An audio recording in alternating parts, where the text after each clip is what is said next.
All right, everyone. Happy Monday. Sabres had a case of the Mondays tonight, suffering a 5-2 defeat on home ice to the Florida Panthers. Thanks for hopping in, everyone. I'm the schlub on the left, Kris Baker. You can find me on X at Sabres Prospects, and down on location at KeyBank Center is Matthew Fairburn, Sabres writer for The Athletic. So, Matthew, as people trickle in, I'll do the usual tee up here. If you could please, on your way in, like this video, subscribe to the Sabres Prospects YouTube channel. You can find the Baker Fairburn Hockey Show on Apple, Spotify, wherever you get your podcasts. And as always, leave a 5-star review, even if you have already. Go in there with a burner and leave another 5-star review. Sabres lose to Florida 5-2. Jason Zucker, Rasmus Dahlin get the goals. UPL makes 26 saves. Felt like he had more than that. We could probably get into UPL's game tonight. So now 10 games in, the Sabres are at 4-5-1 for 9 points and a -4 goal differential. Matthew, I'll throw it over to you real quick because I don't think we're going to be here forever tonight. I have a lot going on tomorrow morning pretty early, but you never know. If we get cruising, we'll get cruising, and that's just kind of how it goes on the Baker Fairburn Hockey Show. I thought the Sabres started the game well for the first couple of shifts.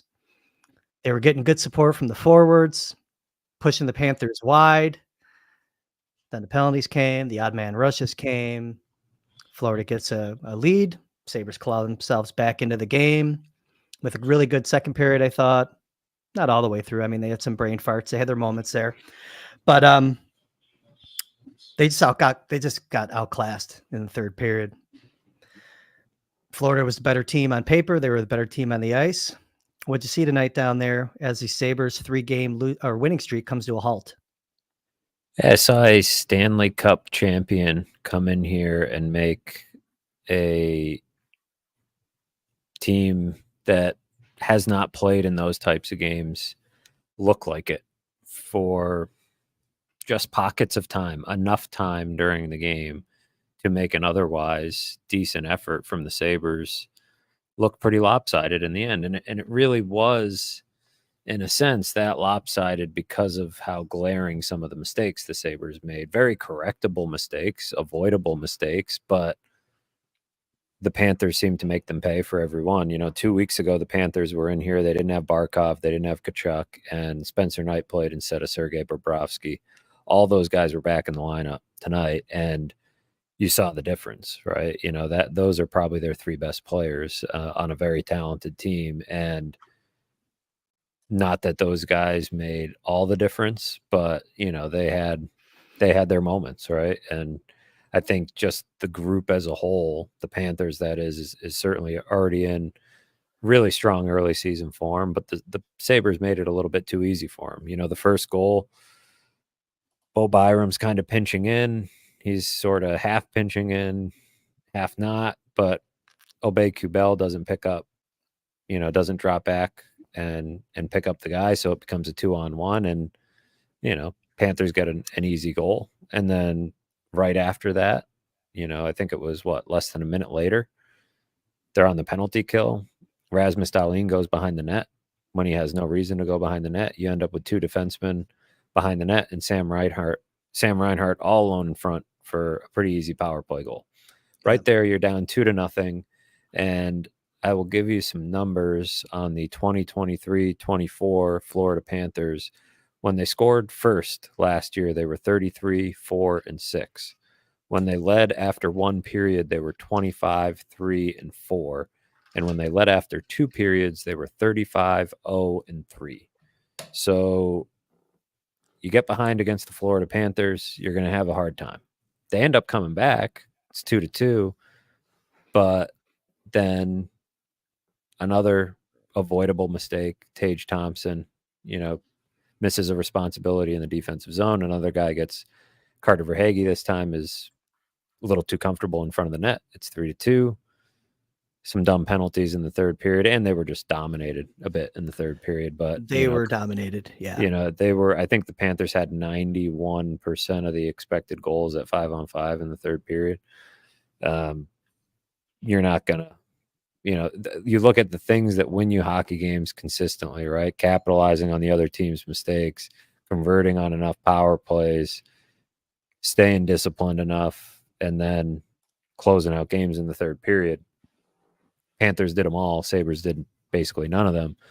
They were still skating with the Panthers, but that's not the goal, right? It's not, the goal isn't to hang around with the Panthers. They're in a weird situation right now. They're in the third game of their road trip, and tonight they're flying to Finland.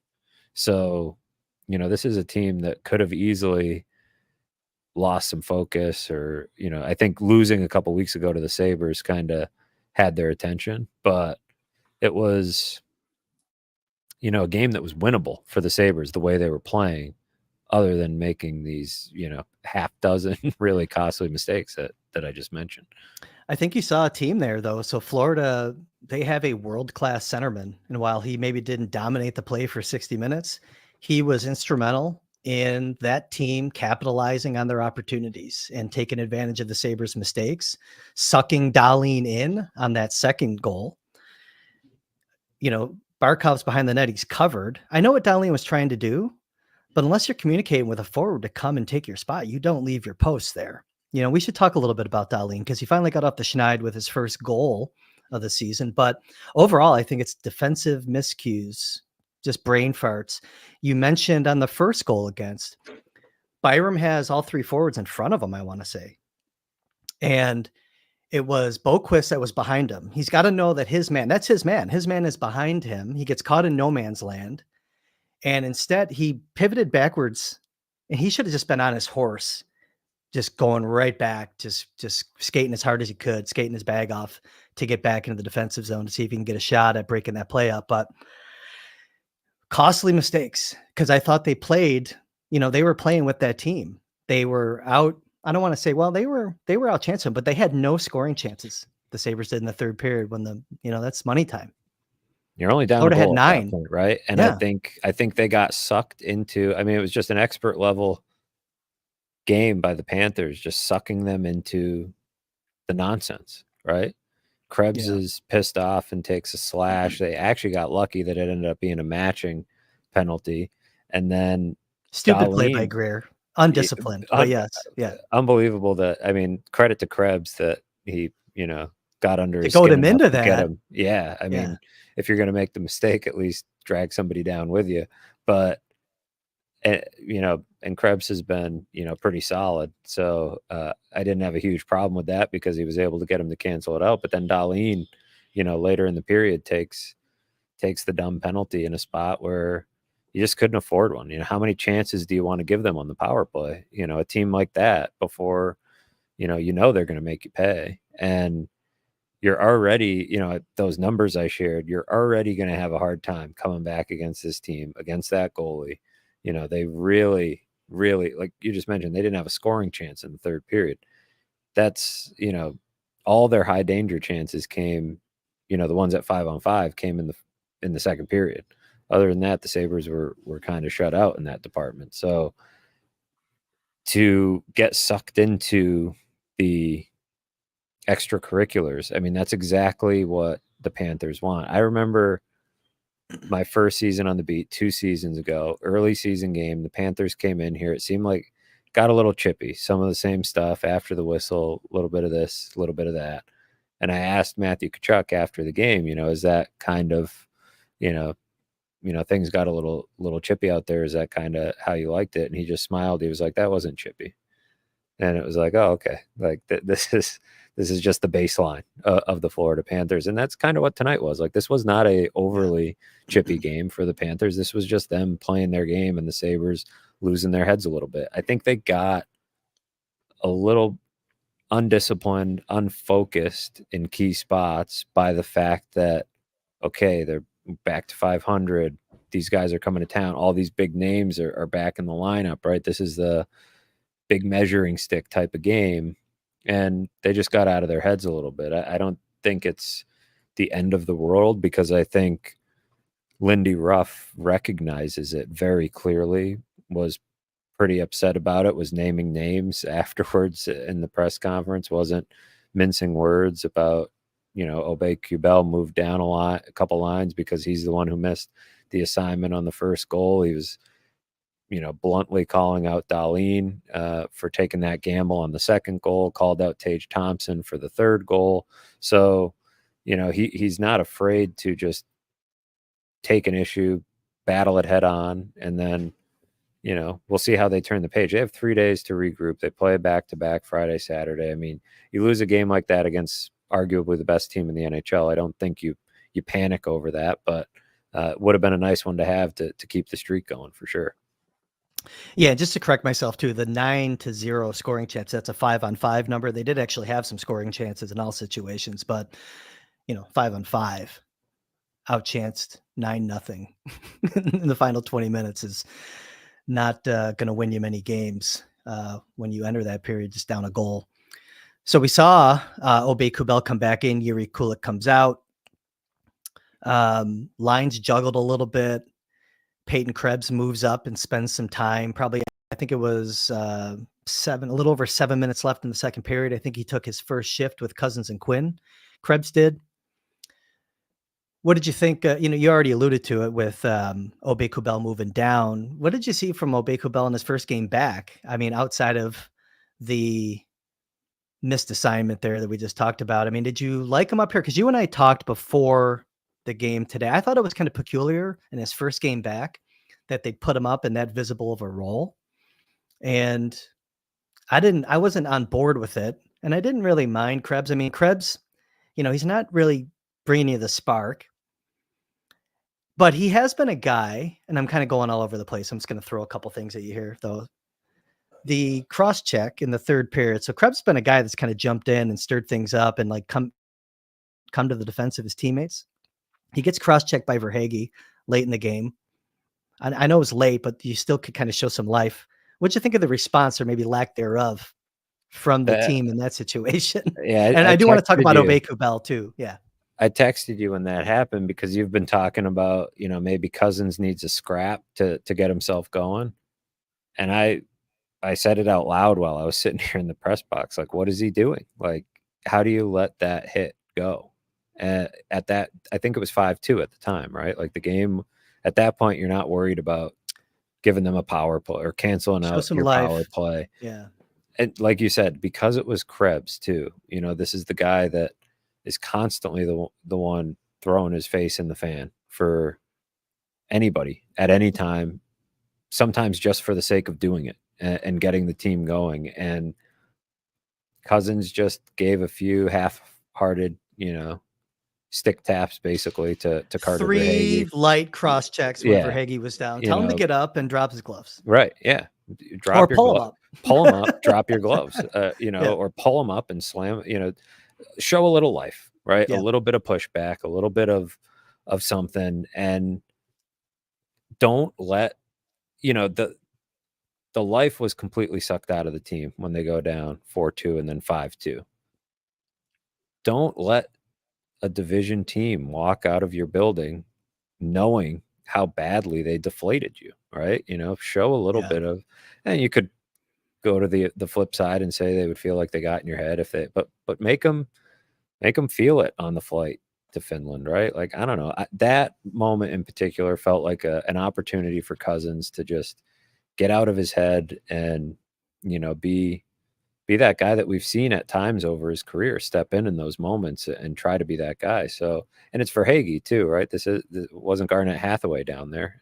It was Carter Verhaeghe. Like that, I think Cozens can handle that. Well, we said selectively pick your spot and right, take it. And take it when it's there. It's 5-2. There's a chance there. So that was underwhelming for sure. I think, to go to your earlier point, like Obey Kubel definitely showed some rust, and then you end up in a situation where you're chasing a game and you're not going to play your fourth line a lot, right? But they have gotten now to a point where when Tage Thompson isn't taking over a game offensively, 0 shots on goal. There's not another. There's not a second option. I think this is still a Dylan Cozens, Jack Quinn problem, not a Obey Kubel problem. They've now put a lot of different people in that spot to try to get those guys going. Benson was playing there early in the year. Kulik has played there. Zucker played there a little bit. Now you have Obey Kubel has played there. And I mean, probably Quinn more than Cozens, but really both of them at times this season have made that line a real, bit of a black hole for the Sabres, at both ends of the ice. So that's a major problem. In a game like this, it shows up because you fall behind and you're chasing and you're trying to score, and you need that goal late at some point to get even. And if Tage isn't going, who's it coming from? So thank you for going back to Obey Kubel, because as a host, I committed the cardinal sin of asking like 17 questions in one. Yeah. So thanks for getting back to that. But you mentioned that, it is a Cozens Quinn kind of conundrum that the team is in right now. And that's kind of why I brought up Obey Kubel, because I thought it was peculiar that they put him up there. But I don't know, going into the next game here, like, what do you do? Because like, is Lindy out of tricks to try to get them going? Do you look at moving some of the Zucker Greenway pieces around with Cozens? Does Quinn sit? Do you have an opportunity to put Kulik back in? Do you have a read on that? Have you even come down from this game yet? I mean, to even go there? Like, where's your head at right now with Quinn, I guess? Is he playing on Friday or not? I'm not sure. I don't know. If somebody has to come out of the lineup, I think it's him, because I think when everyone is healthy and everyone's going, the competition is going to be between Krebs and Lafferty. If everyone's healthy and everyone's playing well, like, that'll be the spot that you're wondering about. And then I guess it'll be between, right now it feels like it'll be between Kulik and Quinn, right? Like, those two guys kind of, figuring out. I mean, Benson's on IR at the moment. So, yeah, Quinn, I don't know what's going on there. Like, I just don't see a lot of jump from him, skating wise. And not that he's, ever been the fastest player, but I just don't see a lot of jump. I don't see a lot of conviction.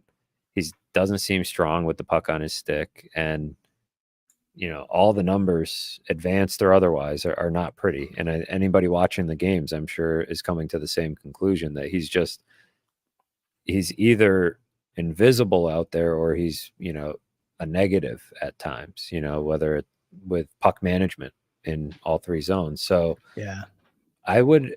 the only thing they haven't tried, and it's something that I don't think they should try, is putting Peterka on that line. I don't think I would do that, because Peterka and Thompson is actually looking like the dangerous tandem on the top line, more so than Thompson and Tuck.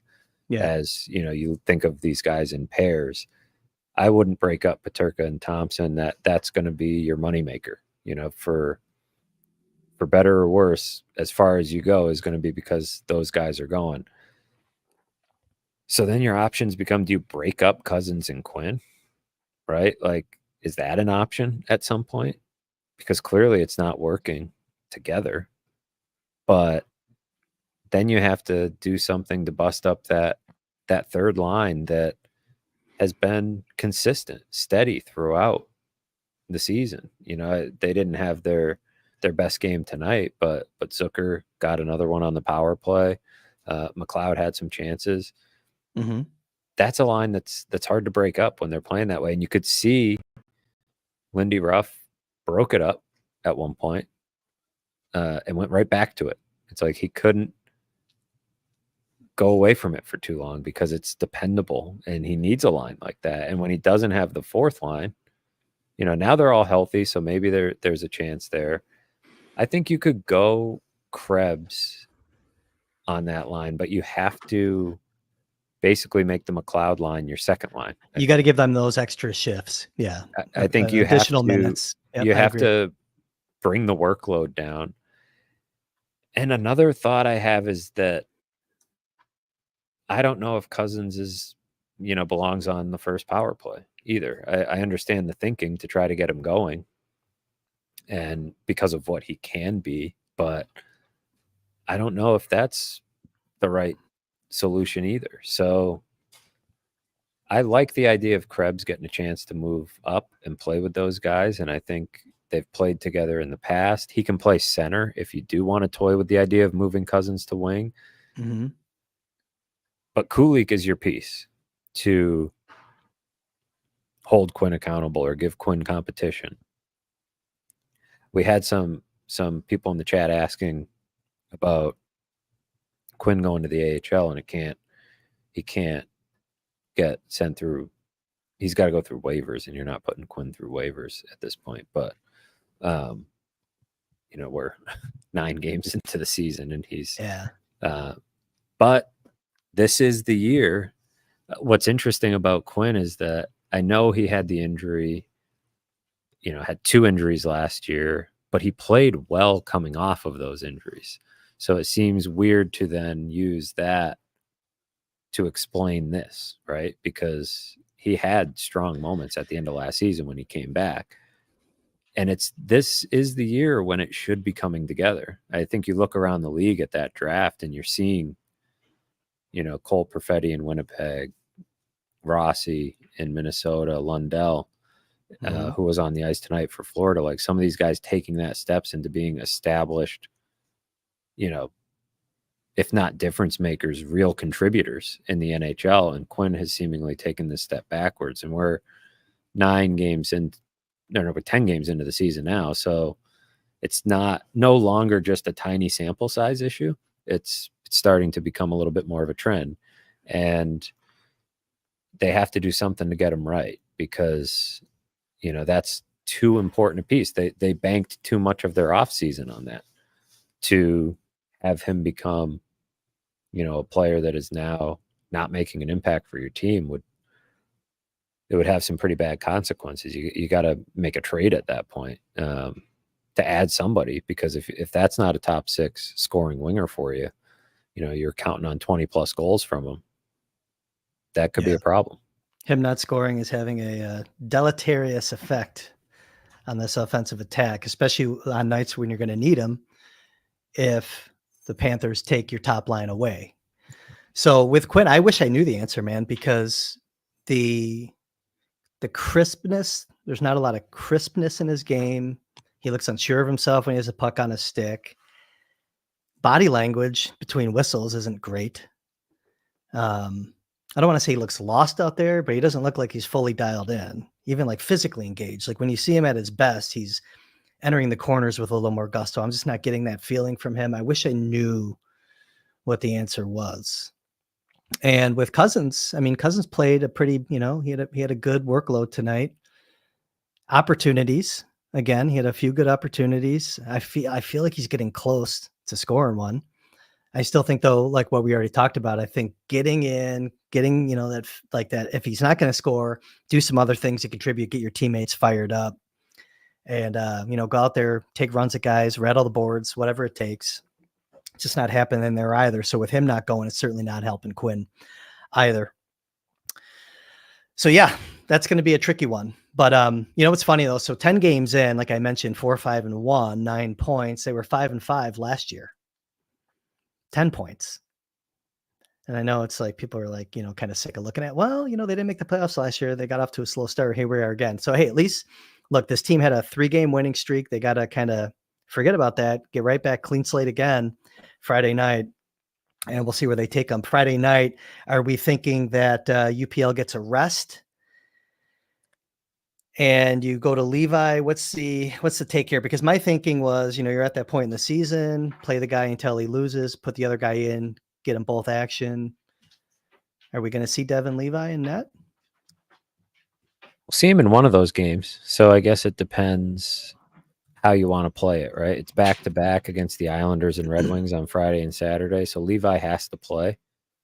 They could go to Levi on Friday, no problem. But, you got the Islanders, you got the Red Wings. The Red Wings are going to be familiar with both guys. They've seen a lot of each of them. Probably seen more of Luukkonen over the last couple of years, but they have seen some Levi. So I don't think that matters one way or the other. Maybe you go with Levi and you save Luukkonen for the division game on Saturday on the road, give him a breather. get Levi back in the net, but it could go either way. I think Luukkonen has established himself at this point as the guy you're going to go with when everybody's rested. But they got to find a way to get Levi some games because he will be 2 weeks. Thursday will be the last time that he played, and it's a long time for a guy at that prime development age to go without playing a real game. So they'll have to get one of these, and I'd probably give him Friday if it were me. I would too. I think it just kind of, Luukkonen got the loss, let him sit for a game, regather, get some rest here. He's been playing quite a bit, even though they've had some gaps in games. But he did play 2 and 3. I think it makes sense. Give Levi a shot, get him in there, see what he can do. Hey, maybe he gets maybe he just plays a stellar game and takes a net for a little bit. You never know. I'm open for anything, honestly, when it comes to these goalies. And I don't think UPL played poorly tonight. I think he made some really nice point blank saves. Sam Reinhart in front of the net. First one was a 2-on-1. Second one was right in front of the net. No one there. Great shot, by the way, even though Reinhart got that puck up quickly. He had one go off Clifton. Trying to think of the other goals now.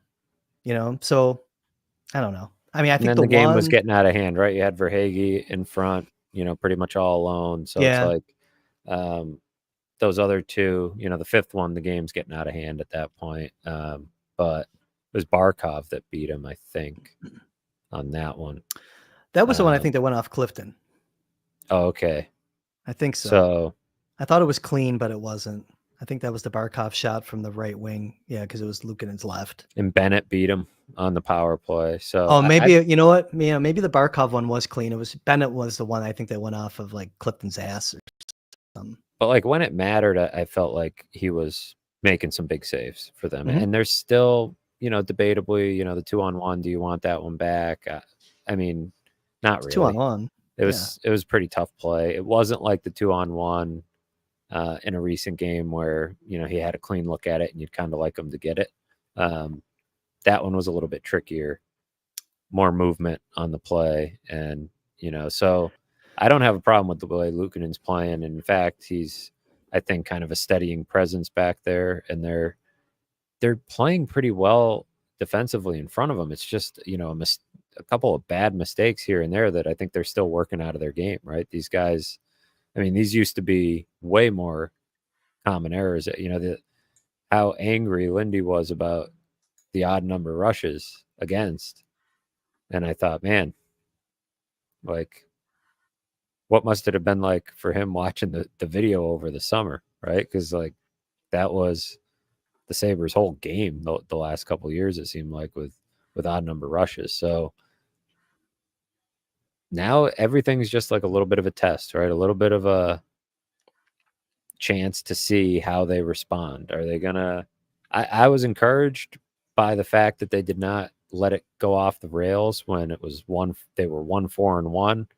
They get that 3-game winning streak to just get themselves basically right back in the thick of it, right? The whole Atlantic Division was 500 basically coming into tonight. It was almost like a new season starting. You didn't take advantage of everybody else having a similar slow start, but you didn't fall behind the 8 ball either. Now your winning streak's ruined. You just had this frustrating game. Schedule's doing you some favors. You have 3 days in between games, and you have a beatable Islanders team at home on Friday.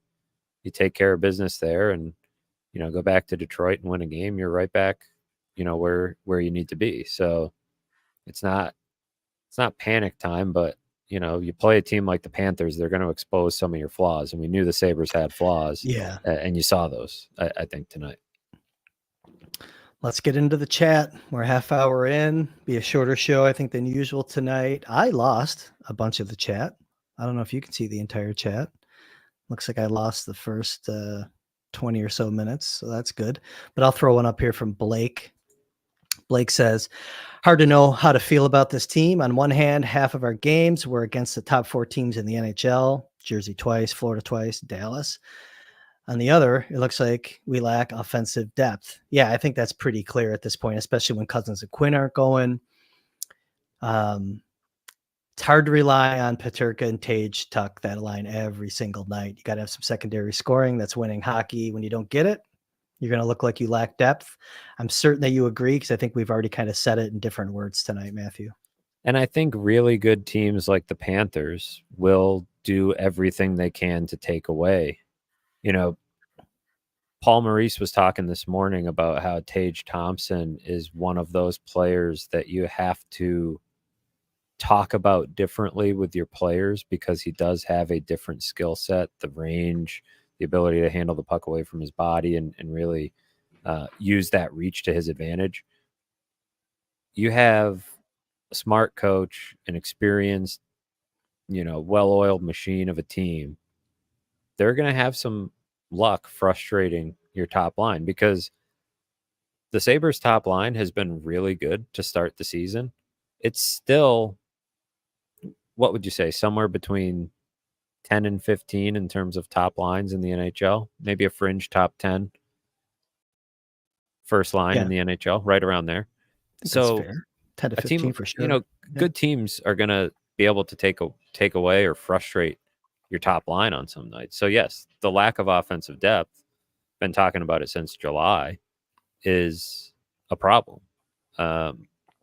Until Cozens and Quinn get going. With Cozens and Quinn going like they're going right now, it's a really big problem because those are the guys that I think I put it at, 40, or maybe I said 50 goals, 40 goals between the two of them when we were doing our show right before the season. And, you were saying we need that, that number, the Sabres need that number to be quite a bit higher. But I thought 40 maybe as the floor for those guys, and they could still very well hit that. But right now they have one between the two of them, and it was an empty netter. So, I mean, that right there underscores the problem with the offensive depth on this team. I was looking at the shift charts for tonight, and I get why you shorten the bench. Just given how the game was going and the kind of how the ice was getting tilted a little bit there in the third period. Were you surprised to not see at least Malmstein, Lafferty, Obey-Kubel get at least one quick shift in the last 10 minutes of the game? I know why they do it. I mean, you know what I mean? But like, this is for those the typical usage a little bit. Yeah. That late in games that they're not winning, he doesn't feel like he can use that group, which again, the offensive depth, right? If you can't use that group in a game like that, against a team like that, it says a little something about how the team is built. And that's going to be tricky, chasing games, maintaining your energy, right? Because you're shortening the bench. And it's nice. I think it's easier to do now when you got 3 days off in between games. But, when the schedule gets a little bit more condensed, are you going to be able to shorten the bench that much night after night? I think that becomes a legitimate question. I get why he did it. I get why it happened tonight for sure. I just thought, I don't know, peculiar at the same time, I guess. Throw them out there for 30 seconds, see if they can just go out and just do something. Anything else in the chat here? I lost most of it, man. So I think I'm kind of screwed a little bit. We're getting some action with Cozens on the wing, too. But what do you got here from Steven Cantor? He asked how the vibe of the locker room is with Lindy as their coach and Rasmus as their captain. I think it's tough, being in the locker room for, the brief time that we are post-practice and stuff. It is a bit challenging to gauge, like, the Rasmus as captain part of it, because I think so much of Rasmus being the captain will happen when we're not in there. But the Lindy factor, I have felt strongly in the team's ability to be a lot more level-headed, a lot less fragile early on. It just feels like this start to the season compared to last, and you mentioned last year's start was actually a touch better, but a lot of guys in there just don't seem like they're in their head about it. And last year they felt very much in their head. I credit that to Lindy's just clear-headed, no BS approach to call, not just calling out issues, but also being able to park a tough luck game, right? When you play well and you don't get the bounces, he's able to just park stuff and move on. I mean, there's nothing in the NHL at this point. It seems like that he has not seen, no situation that is going to catch him by surprise or that's going to cause him to really panic. So it feels like that, along with insulating the locker room with more veterans, is starting to create a locker room that's a little bit more, able to handle the ebbs and flows of a season. The Dahlin as captain piece is hard for me to say definitively, but I will say that I can sense that Tage Thompson is really earning that letter. I would say there's 4 guys with A's, and to me there's 1 guy. Maybe that's too strong, but because Tuck has been solid on the ice and has been definitely, a guy that's standing up there. And so maybe those are the 2. I think it's the younger guys that you're waiting to step up and step into those roles. But Tage Thompson just has been a cut above the other guys with the A's is probably the best way to say it. I think you have a captain in Dahlin, an associate captain in Thompson, and 3 assistants. I think that's kind of how it's looking. Maybe put little A's instead of big A's on the other 3 until they earn it. A's, yeah, mini A's, lowercase A's. That'd be really funny looking on the jersey. We're getting some definitely a theme in the chat about Cozens to wing. I'll throw one up in a little 2-parter. Okay, so Gargalant says, it makes the most sense to move Cozens to wing finally. His big season came on a year when Granato said, hey, don't worry about making mistakes or defense, just go play shinny. The follow-up to that is Splendid, who writes, I don't think we have enough centers to move him to wing. And while I kind of agree with both sides of this, I think the answer, if you're going to move Cozens to wing, is just that means Krebs gets put into an elevated role as a centerman. Which Splendid also had this follow-up point when we were discussing Krebs. Last year Krebs had an audition as a third-line center, and now, you're advocating for him even higher in the lineup. That's sort of the problem here, right? Yes. And Krebs is playing better hockey now than he was at the end of last season, I think, but still there's risk involved. It's not a sure thing. And that's why, to me, it makes that more your third line than it does your second line in terms of minutes. The role that the McLeod line is going to be playing is not necessarily a scoring role, but I would argue that all 3 of those guys, McLeod, Greenway, and Zucker, give me more confidence that they're going to put the puck in the back of the net than any of Cozens, Quinn, and Krebs right now, which says a lot about Cozens and Quinn at the moment, but also you're getting some decent offense out of Zucker. And, McLeod got hot there for a bit. Greenway was hot for a little while. So, that really feels like your second line at this point. Krebs getting more of a role, it makes room for you to go back to Lafferty, Obey-Kubel, and Malenstein, the line that you were sort of building towards in the preseason. And it gives Krebs a bit of a cookie, right? Where you're like, this guy has earned it. He is definitely wasn't handed anything during the preseason. I think if there's another center that you wanted to try, but this is not, wise, I would say it would be Kulik. And I don't think, putting a rookie out there is going to solve the problems either. So, he played center in the AHL last year, but, really has predominantly been on the wing. So not a lot of answers. The center depth is in Denver right now, putting up a lot of points. He's got 12 points now, I think. He's having a pretty good start to his year, I would say. No, and I threw up another one too. Just the chat's talking to each other, but I thought that I'd throw them up on the screen for those watching that aren't in the chat that maybe watch this tomorrow. They're talking about Krebs being up, but when he didn't do well, Gargalant says, "Hey, Splendid, that was with Skinner and Greenway in limited minutes. It didn't work out, but it wasn't his fault." I think really it goes back to, is he going to shoot the puck more? And, get pucks to the net if he does get that elevated role. We'll see. I don't think we're overreacting, by the way, to a loss to Florida coming off of, a 3-game winning streak, because it's pretty clear that the secondary offense needs a facelift on this team. And that's what we're talking about right now. Mitch misses Middlestat. Yeah, Mitch Remond. I miss Middlestat. A lot of that people in the do chat. in this town. There's, Yeah. he was a solid locker room guy too, and good to see a good guy like that having a good year. This is a good point by Gargalant here, that he said, I would trade Tuck's letter for some shots on goal. He misses more than he hits, and he shoots it over the net so much. Did it It's another another 2 or short 3 side times high tonight. Yep. He went over the net at least twice tonight. It's just one of those things. He's coming down the right wing. You're just ready to hear the sound of puck on glass.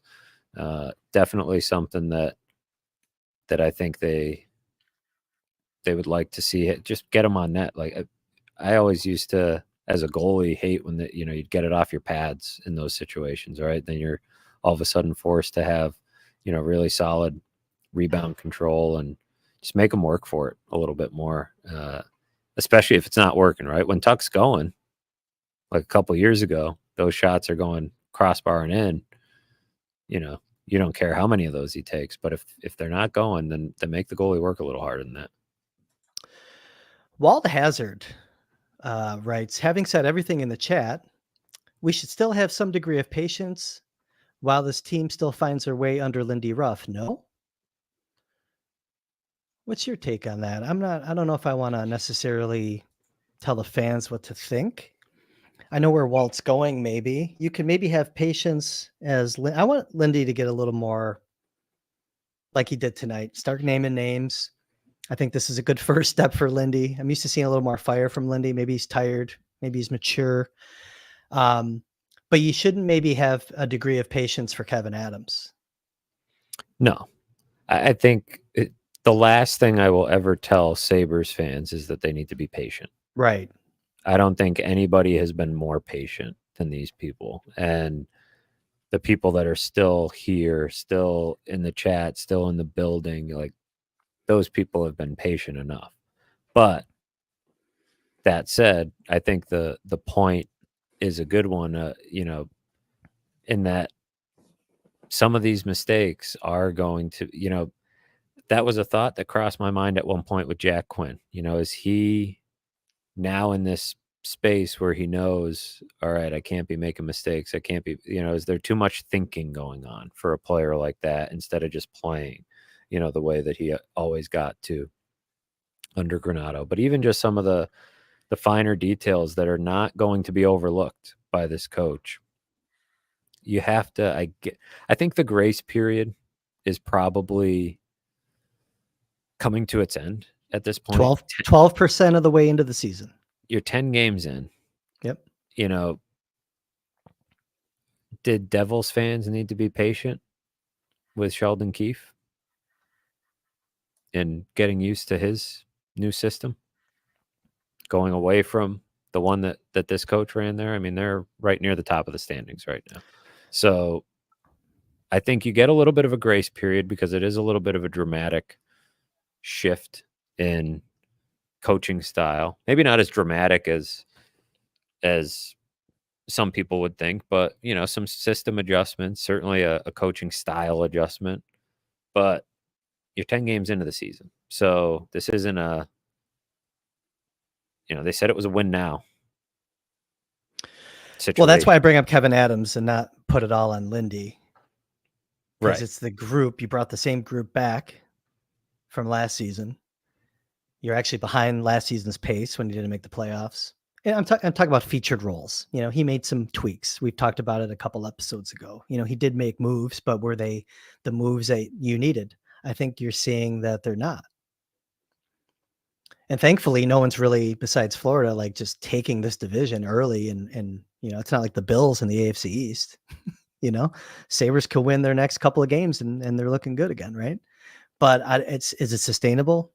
Probably not. Cummings had a chat in here, talking about what Florida's second line is. And now I know it's an aggressive example because this is the reigning Stanley Cup champion, but I don't know where it is now.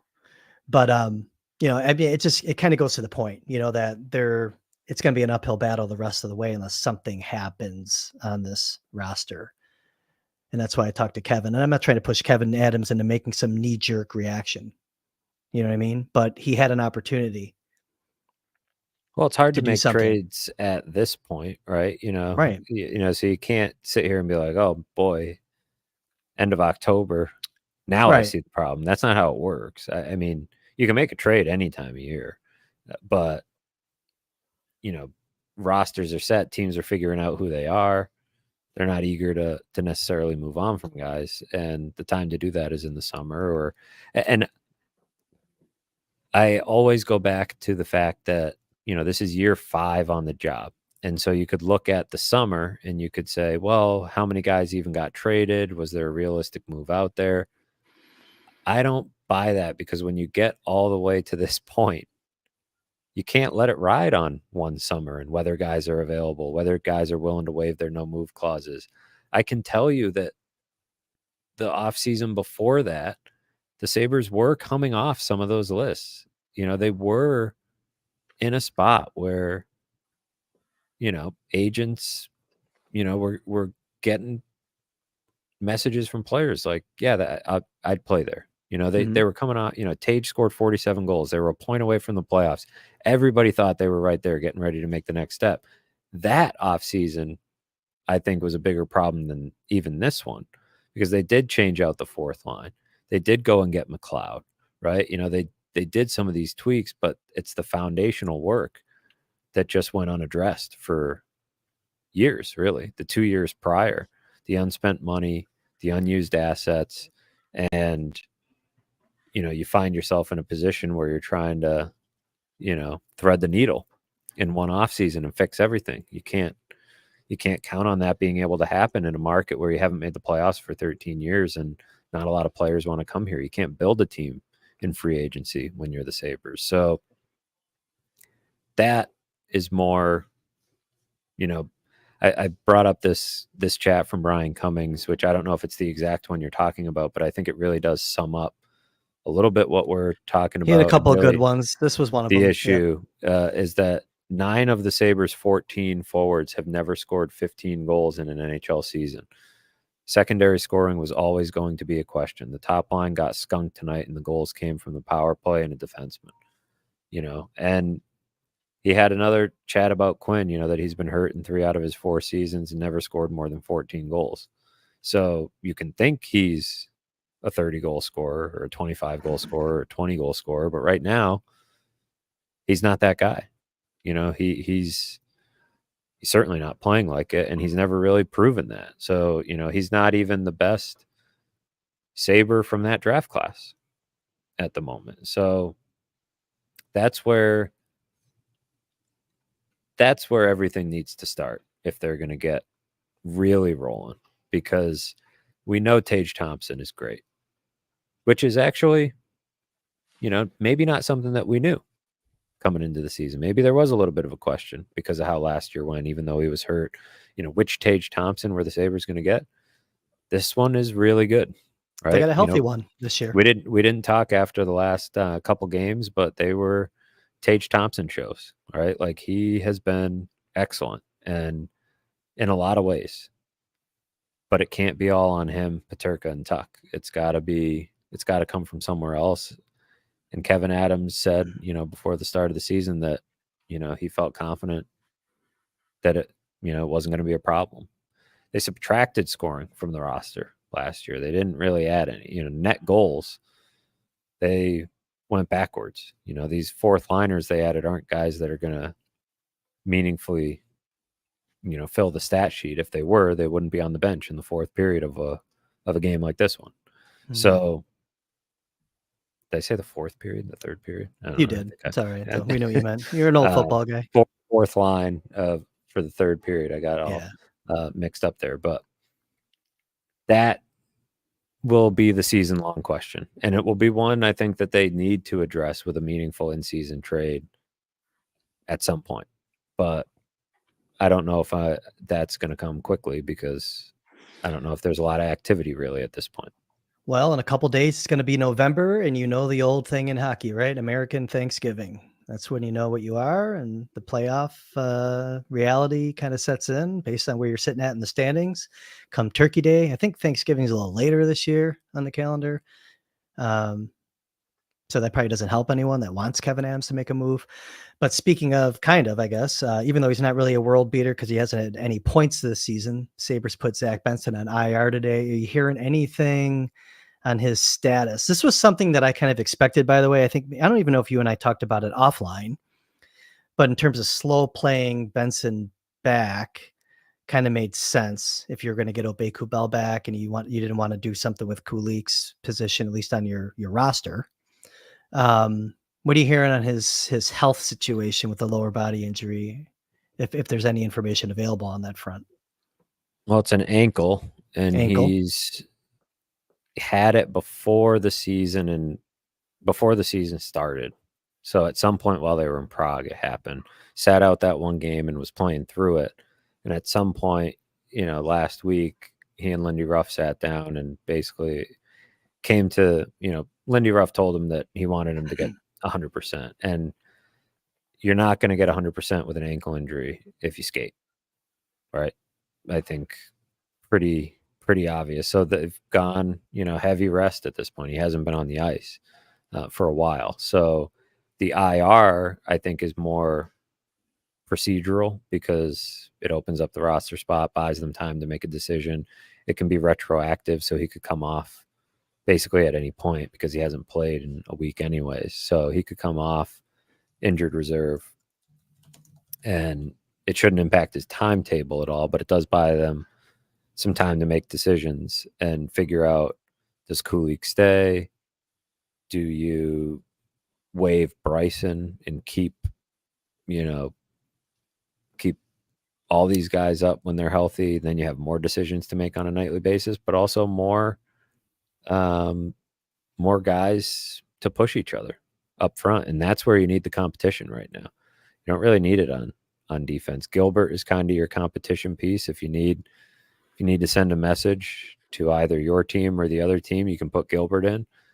Why not crowd the forward room with some pieces that can, give you a chance to push some guys. So that's it on Benson. He did not skate even this morning, so he's still been off the ice. So we'll see, when he's able to get back on the ice. And I'm just realizing that I don't know if it's a camera or what is going off. One of the lights is flashing. Little flash cube. Yeah, looks cool. Looks like you're at the discotheque. Yeah, so anybody watching on video, first of all, smash the like button. But that's right. Apologies for the strobe lights here in the background. Listen to Mitch Vermond, everyone. Like the video, boys and girls, if you could. John Gibson. Let me throw this one at you real quick. Back on the ice skating. I don't think he's fully participating in practice for Anaheim, but he's back from his emergency appendectomy that he had back in, I don't want to say, about a month ago. Reimer could be on a waiver block there. You think the Sabres would look at bringing him back into the fold and kind of following through on the signing that they made early in free agency to shore up their goaltending depth? And I mean, that just makes the whole roster situation even tougher to navigate potentially. It does, because then you're almost definitely, well, you'd either send Levi or Kulik down at that point, right? Or you send Reimer down, because if you're the only team that claims him, then actually, I don't even know if you need to be the only team that, well, if you're the only team that claims him, you can send him back to the AHL. Mm-hmm. But I don't know, because we haven't seen Levi a lot. And so I don't know what they based the decision on to begin with to waive him. When you could have waived. It's probably Bryson like a instead. week premature, to ask the question. I think we should just put it on the radar, though. Yeah, it'll be a decision they have to make, and they'll get another look or two at Levi in the meantime. Yeah. Wouldn't hurt anyways, because, Rochester could certainly use use some goaltending help too. So something to keep in mind for sure. Yeah, I just don't think it's going to be sustainable for Michael Hauser to be thrown out there quite a bit. They play a lot of back-to-backs in the AHL. He's surviving. He's playing early. He's fresh. It's early in the season. I just think as the season plays out a little deeper, you probably want to make a move down there if you want that team to be competitive and make a playoff run with that young group that they have. Coda writes, the team isn't hard to play against outside of JJ Peterka. Very few guys draw penalties. Can remember the last time a hand wrist has been hooked because we were out skating the other team to the net. Yeah, no, exactly. I think that, moving their feet. And that's where we talked about Quinn earlier. Coda, I don't know if you were here in the show. Quinn doesn't have that same gusto in his game. He's just one guy. I think that Cozens can certainly afford to go a little harder to be a guy that could draw more penalties, especially with the ice time that he's been pulling, over 18 again tonight. But I agree. They're just not hard to play against. And while they went out and redid that fourth line, when they're getting 8 minutes a night or whatever it is, they're not going to get those opportunities to goad you into penalties, and they're not an offensive threat a lot of times. They're going out there to hit. They're not going to have the puck on their stick a lot. So, yeah, I agree with that sentiment. And, you saw a team tonight in Florida. Again, it's, they didn't win a cup by accident. It's a very hard team to play against, and it wasn't just Lomberg and Cozens last year. Up and down the lineup, those guys are hard to play against. So who is the Sam Bennett on the Sabres roster? There is, Matthew Tkachuk's kind of that unicorn in the entire league, I think, but it's a good point by Coda. There's another one that shouldn't be overlooked. Too. Yeah, there is. Yeah. There's two of them. Yeah. Well, get ready to trade JJ Peterka plus. Well, they're still, they're still in the mix up there in Ottawa. I don't think they've gotten to trade the captain territory, but if they do, got to put together an aggressive offer. It's good to have hopes and dreams, Matthew Fairburn.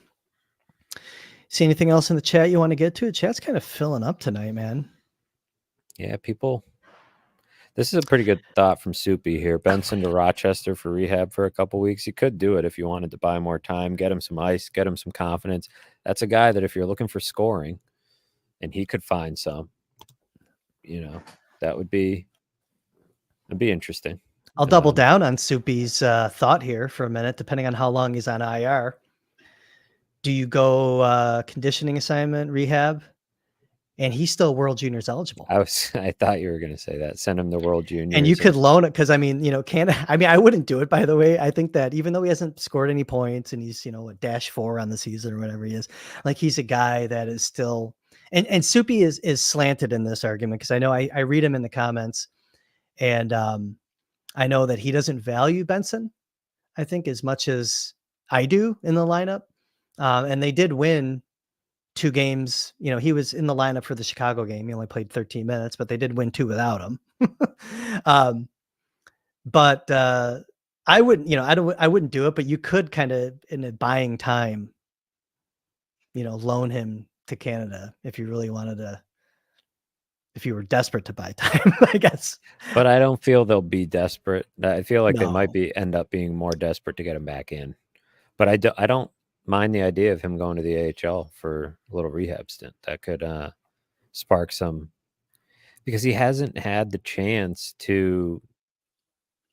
This could probably be a whole nother podcast, and we're coming up on an hour here. But this idea that they I don't give are, a shit. I'm here, man. Let's go. In such a rush to get guys, or had been in the past, maybe that'll change under Lindy Ruff, but get guys right to the NHL or get guys right into the organization, right? You had a lot of these guys. Power didn't play in the AHL. Peterka and Quinn got, a year in the AHL, and then right into meaningful, high in the lineup NHL action. Benson, right into the NHL. It's not. Quinn had that half year too, that short year, then they ended it early because he had surgery. It's not a surprise to me that Benson hasn't found the offensive part of his game, because what has helped him earn his keep is how well he plays away from the puck and all the little details of his game. And that all of a sudden has become his calling card. You haven't really given him the chance to develop the offensive part of his game. And the best way to do that, confidence-wise, is to do it at the lower levels. And they didn't give him that chance because he was more responsible than half the forwards they had on the roster last year as an 18-year-old. So they almost had to keep him, or they felt, Granato felt like he had to keep him because he was, one of their best defensive forwards. That, the development philosophy of the team is legitimately, this is when it starts to become a question, because one of the easiest things to do is to tear your roster down, get draft picks, and pick players, and then say, just wait while they develop. Well, now some of these guys should be developed, or some of them should be developing. And so the idea of Benson going to the AHL, even if briefly, to get a little bit of confidence and, experiment with different ways to score and different ways to find the back of the net, something he's not going to do playing in the NHL for Lindy Ruff. He doesn't want to make mistakes. He doesn't want to, try different things. He wants to keep his job and, make the coach happy and play responsible hockey. Not to say he's going to go down to the AHL and just screw around and, try some Michigan goals, but, get some confidence and try to figure out what works offensively as a driver. A lot of these, guys that you wonder, if they've rushed him along too much. I mean, Devin Levi's another example, who's now feels like if he doesn't grab hold of this backup job, that he's sort of caught in no man's land, right? Where he's going to be playing this more limited role in the NHL instead of being a workhorse in the AHL. And he never really got to be a workhorse in the AHL, only a little bit last year. And he had to sort of come around to the idea. So I don't know. He's not behind the Swayman template yet, but he's going to fall behind quickly. Yeah. And so you want to, I think now is a time where it's the development philosophy starts to come into focus as we're in year 5 under Kevin Adams and this staff. You've banked everything on it. And so some of the decisions that they've made definitely get put under a microscope, Benson being one. It's fascinating because Grumpy Scott says the problem with Benson is they're still developing Quinn, Krebs, and Kulik at the same time. I'm not going to argue that. He's right. It's guys learning on the fly. People don't want to see that. And you shouldn't be seeing it right now in a win now. No. In a win now year. Matthew, anything else? Anything else? I don't want to put it all on you in the chat, but I think I got most of it back. Just for fun, Dan Meyer is asking if do either of you still skate either for leisure and or in beer leagues? I don't play in beer leagues. I think, Matthew, I put my skates on over the summer and sent you a picture walking around my living room. So I'm ready to get out there and do some power skating. I was in a league a couple years ago when I first got back. Since then, I just mostly do pick up occasionally. I'm a goalie, so whenever somebody needs a fill-in, almost time to get the oldest boy on skates. He's got his first pair, so I remember. That'll probably get me whenever. I mean, he's only 3, so there's still time yet. But anybody who's seen that Steven Stamkos, Victor Hedman commercial, I love that. He's already fallen behind, so I'm saving for college. But well, I think we're good. We did an hour tonight. Stephen Cantor is asking if you're the emergency backup for the Sabres. No, that would be bad news. I think it would be great news. It'd be great for the podcast. Well, it would be great for it'd be a great book. Yeah, right. Story. Maybe probably we don't want Reimer. Maybe we don't want Reimer to get claimed. Maybe that's gets you closer to making your NHL debut. The eBug article would go crazy. Absolutely. All right. I think we're good, man. Because while I was waiting for you to get situated, I drank this entire silo. And again, you know how that goes. I won't get too graphic. Come out somewhere. It's time. Yeah, and it's not going to come out in this chair. Definitely. Sabres back in action on Friday. You will hear from Matthew and I don't know. I'm open, man. I'm open. Girlfriend's on duty this weekend, so I'm pretty much wide open. I think we're going to be good. I won't be at a restaurant during those games. And by the way, that's why they lost. I did go out again, by the way, on Saturday. They got the W. I think we're I seeing the sit back. problem. Yeah. Well, my Venmo is, you can add tips on my, I set up tips on my X feed. Go dump that in there. I'd gladly spend it at some of the fine establishments that we've been frequenting. I'm gonna put this on the fans. If you fund it, I'll go. I like getting out of the house. Sick and tired of spending my own money, though. I'd rather spend yours, audience. It's fair. How's that? All right, man. Let's get out of here. Thanks everyone for hopping in on a late start tonight. You will see Matthew and I again very soon. Matthew and I have been talking about getting a regular schedule, by the way, so you know when to count on this show. I think it makes it tough, though, with the Sabres not having, The what I mean? season starts to get a It little makes tough, it hard. but It makes it hard, but we're working on it. We'll figure that out. And when we do, we'll let you know. Matthew, you want to do your quick plugs? Tell the people where they can find you.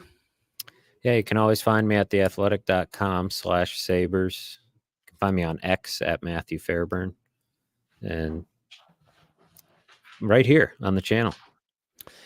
It's a good place to find me, as always. And you can find me on X at Sabres Prospects, or at some nice restaurants if you guys fund it.